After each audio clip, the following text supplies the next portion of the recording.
Queridos amigos de Encora, bienvenidos al webinar sobre Kubernetes en Azure, donde nuestro CTO David Marquina y nuestro Talent Pre-Sales Manager Nacho Bellido nos introducirán en el mundo de Kubernetes as a Service.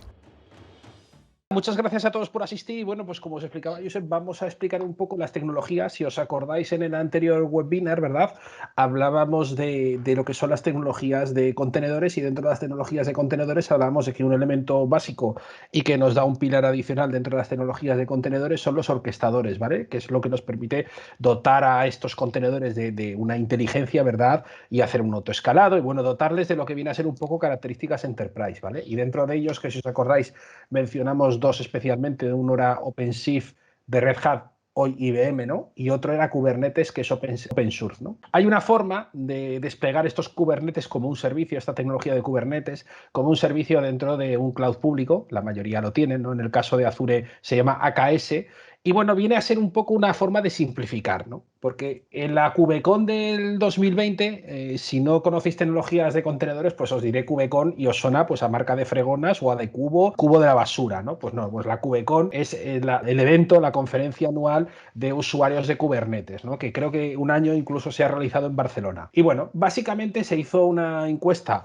en CIOs que habían ido a la KubeCon o asistían como invitados, ¿no? De, bien, perfecto, tú usas Kubernetes, ¿qué retos te has encontrado tú como empresa, como compañía, como CIO, en cuanto a adoptar Kubernetes como una tecnología sobre la que puedas ejecutar tus aplicaciones, ¿no? Pues es bastante reseñable, pero la verdad es que es bastante esperable, ¿no? Uno es que la mayoría se encontró, pues que tenía una complejidad operacional bastante alta. Veréis que hay un listado, pero me gustaría importantísimo reseñar la segunda, que es el acceso al talento especializado en la tecnología de Kubernetes. No encuentro a gente que sepa de Kubernetes. O sea, mis principales problemas son, aparte de migrar las aplicaciones, que ya es normalmente un problema interno, complejidad operacional y que no tengo nadie que lo sepa operar. La respuesta de los cloud públicos para esto es, bien, perfecto. Nosotros te damos la capa de gestión, la capa de administración, todo el entorno, de una forma automatizada para que tú no tengas que saber de Kubernetes. Tú solo tienes que poner el contenedor aquí, conectar los nodos de cómputo, que son nodos de cómputo, y nosotros nos encargamos de todo. Así funciona EKS, así funciona AKS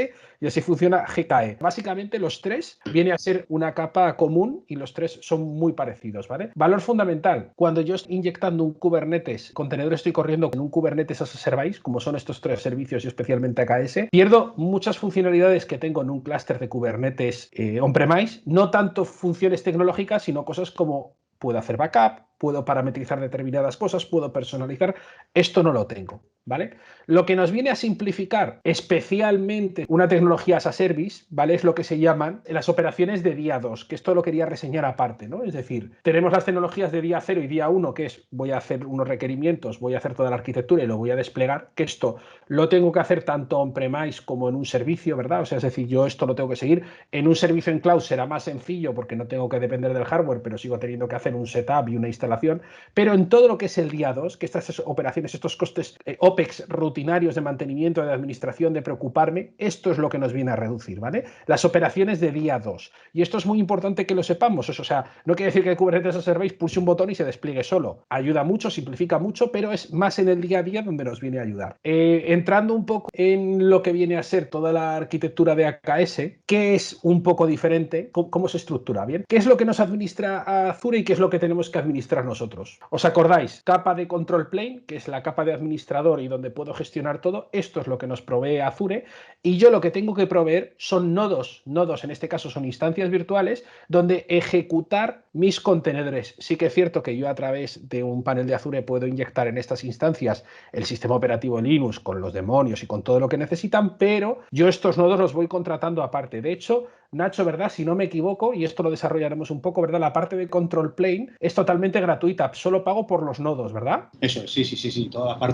esa parte sí lo veremos un poco más adelante, así un poco por encima, pero sí veremos que hay unos mínimos que siempre están cubiertos por Microsoft, por Azure, que en este caso para que incentivar el uso, pues está cubierto hasta 5 gigas, hasta no sé cuántas horas, toda esa parte siempre hay algo gratuito. Básicamente lo que comentábamos, ¿no? Que es, tenemos toda una parte de AKS, que es toda la parte, lo que nos viene a ofrecer la capa esta de control plane, y luego despliego nodos virtuales, en modelo en pods lo despliego sobre nodos virtuales de Kubernetes, ¿vale? Que son gestionados por este control plane de AKS, y ¿Qué ventajas tengo? Bueno, lo primero es importante, que es la disponibilidad y la seguridad del servicio. Es decir, este control plane me ofrece Azure en su modelo AKS.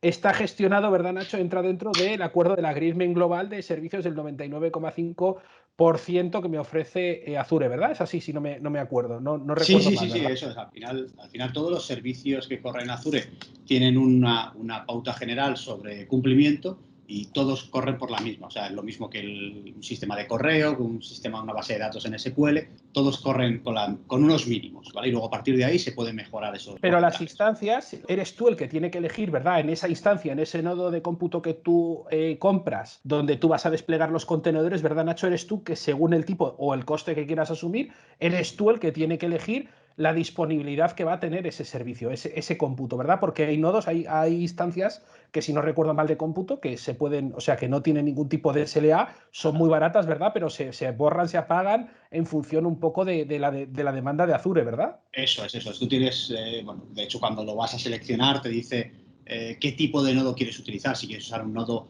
más orientado hacia el cómputo, más orientado hacia el rendimiento, más potenciado en memoria. Y en función de eso, lógicamente, va una familia. Hay familias, que es lo que decías, de familias de máquinas, de instancias que realmente no tienen grandes requerimientos y por lo tanto en función de la carga del data center pueden ser movidas, trasladadas, no tienen ese SLA. ¿Qué ocurre con todo eso? Obviamente es muchísimo más barato y para servicios que no sean críticos son muy útiles y muy recomendables. De hecho, Microsoft las fomenta mucho porque tiene esos picos que no utiliza, los ofrece a este tipo de servicios que pueden ser muy cómodos. Recordad lo que hablábamos de que la disponibilidad en una estructura de Kubernetes no se da dando muchísima disponibilidad a cada nodo y teniendo pocos nodos, sino tener una infraestructura de muchos nodos y muy distribuida.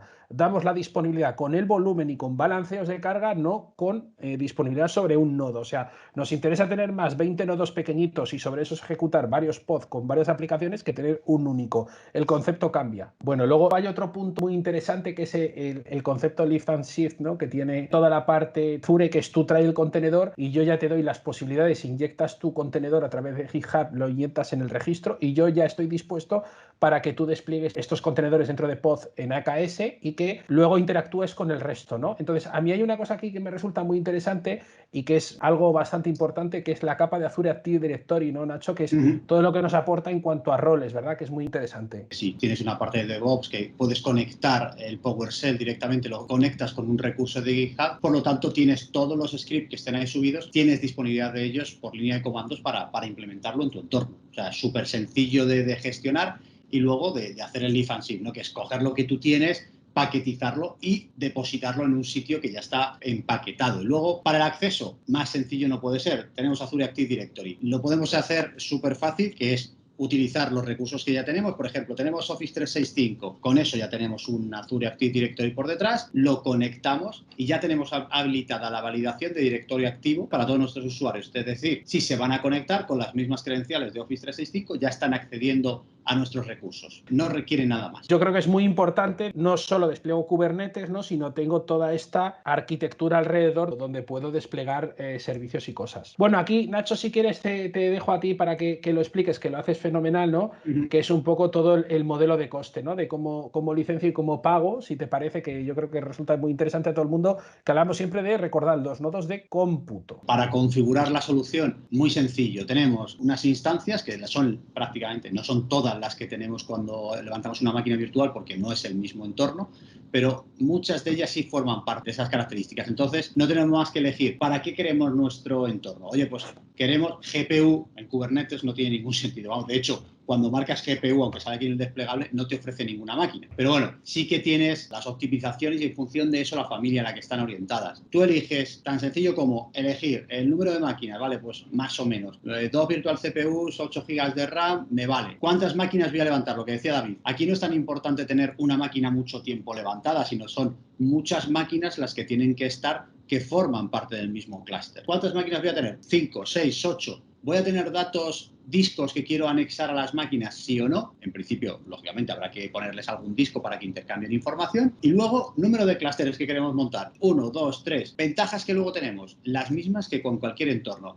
Podemos usar instancias reservadas, es decir, si lo vamos a tener ejecutando durante 1 o 3 años, marcamos la opción. ¿vale? Decimos, oye, yo quiero tenerlo corriendo durante un año. Pues durante un año lo que viene ahí en el pantallazo. Hay una diferencia de precio de un 36% y si lo llevamos a 3 años, pues alrededor del 56%. Y no hay mucho más que decir de qué es lo que quiero configurar. Con esos datos ya podemos ir arrancando. Obviamente, luego tenemos que configurar si queremos acceso de Azure Active Directory. Hay una casilla, marcamos Azure Active Directory. Veremos más adelante si todo esto, lógicamente, lleva herramientas de gestión. Uso esta diapositiva con la hibridación y las herramientas, porque aquí viene un poco las herramientas que se utilizan en cualquier infraestructura de Azure, deberíamos usarlas, y en esta en concreto hace mucho hincapié Microsoft en su uso. ¿Qué tenemos? ¿Podemos hibridar los entornos? Sí, claro, podemos tener un entorno local on-premise de toda la vida con nuestro Kubernetes y podemos tener a la vez en Azure. Lo conectamos, si veis abajo pone un site-to-site VPN, S2S, conectamos esa línea VPN, con eso ya tenemos tráfico,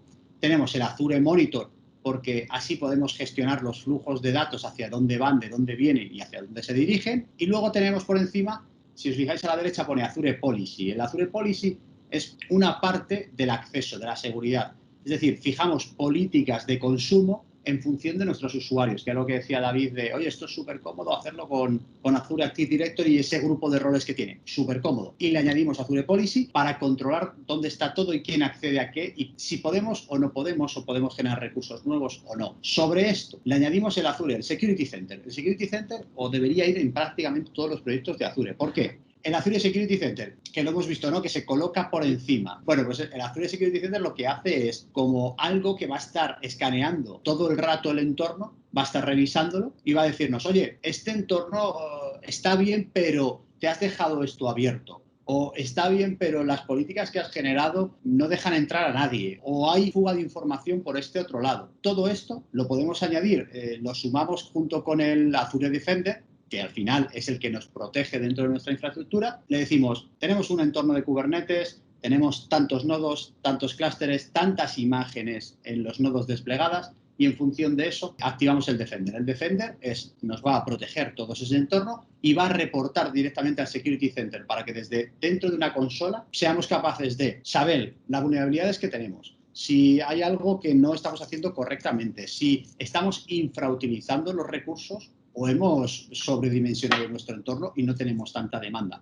Y también podemos tener los accesos y la gestión de los logs y demás, que también... O por ejemplo, tienes estas vulnerabilidades, ¿verdad, Nacho? También avisa de si tienes servicios desplegando internos en contenedores que tengan vulnerabilidades o tus propios nodos que tienes que parchearlos. También, ¿verdad? Si no recuerdo mal, ¿no? Sí, te avisa de todo, incluso Kubernetes no, pero en proyectos generales, ¿no? Te dice, oye, ojo, tienes abierto el puerto RDP, llega a ese nivel, te dice, tienes abierto puertos muy comunes contra el exterior, contra los que te pueden atacar. No quiere decir que te los cierre, tiene un botón o tiene una opción de remediarlo, ¿no? Le dices, oye, remedia este problema y te dice el tiempo que va a tardar en remediarlo y el impacto que puede haber. Luego tú ya decides si lo quieres hacer que lo haga de manera proactiva el Security Center o lo quieres implementar tú a mano, ¿vale? Si lo quieres hacer a mano, te da las recomendaciones, te da el flujograma de cómo se ataca y te lo deja todo hecho. O sea, que está, ya te digo que son herramientas muy potentes que tenemos que usarlas siempre, ¿vale? En cualquier implementación. Fantástico, fantástico. Es súper interesante cómo veis que estas herramientas, que además de desplegar AKS, no es una herramienta, no es un servicio que conviva aislado dentro de Azure, sino que, como nos ha explicado Nacho fenomenal, se integra con todas las herramientas, ¿no? de la arquitectura de seguridad, de despliegue de policy que tiene Azure, que es muy interesante. O sea, no solo tenemos un Kubernetes, como observáis, sino tenemos un Kubernetes Enterprise, con compliance, con security, con governance, que es muy importante, ¿no? Y bueno, luego por terminar ya, una cosa que siempre me hace mucha gracia, ¿no? Que ya sabéis que siempre me gusta hablar un poco de las cosas negativas, ¿no? Pues siempre que la gente pregunta, bueno, pues ¿puedo poner esto en Kubernetes? ¿Puedo hacer esto en Kubernetes? ¿No? Pues el otro día, buceando por internet, ¿no? Me encontré este workflow de, oye, ¿puedo poner mi base de datos en Kubernetes? No, que es una pregunta. ¿Puedo poner un Microsoft SQL dentro de contenedores? ¿Puedo poner mi Oracle dentro de mi base de datos Oracle dentro de contenedores? No, pues es muy sencillo, fijaros. Lo pregunto, oye, ¿mi base de datos tiene features que sean amigables con Kubernetes? ¿Sí o no? Si no lo tiene, directamente vete a una máquina virtual o vete a una base de datos, a lo que sería un PaaS, ¿no? Un SQL as a Service o un Oracle as a Service. Si realmente tu base de datos es amigable y se entiende bien con Kubernetes, es perfecto. Si vas a poder administrar administrarlo este Kubernetes pues te interesa, si no, bueno, es bastante interesante y os puede llevar, ¿no?, a decir, bueno, realmente lo quiero poner en Kubernetes, que es la duda, lo que os enseñaba el otro día en la furgoneta, ¿no? De, oye, todo lo ponemos en contenedores, que parece que es universal. No, espera, hay que aterrizarlo y ver y evaluar realmente cada carga si la podemos poner en contenedores o no. Eso es que hay muchísimos servicios que lo hemos hablado muchas veces, ¿no? Yo qué sé, por ejemplo, el SQL, tengo que montar siempre una máquina y encima de la máquina virtual montar un SQL y administrar máquina y SQL por separado. En todos los casos, no. En algunos será necesario, pero tenemos servicio que es lo que te viene aquí, ¿no? Ejecútalo en una máquina virtual, usa una base de datos completamente gestionada, o yo le añadiría ahí, o puedes usar un IaaS también. Muchísimas gracias David y Nacho, y gracias a todos por vuestra asistencia. Esperamos que os haya gustado este Encora Webinar. Recordad que en nuestra web podéis consultar todos nuestros webinars y que además os podéis suscribir a la Encora Newsletter para estar al día de todas nuestras novedades. ¡Hasta la próxima!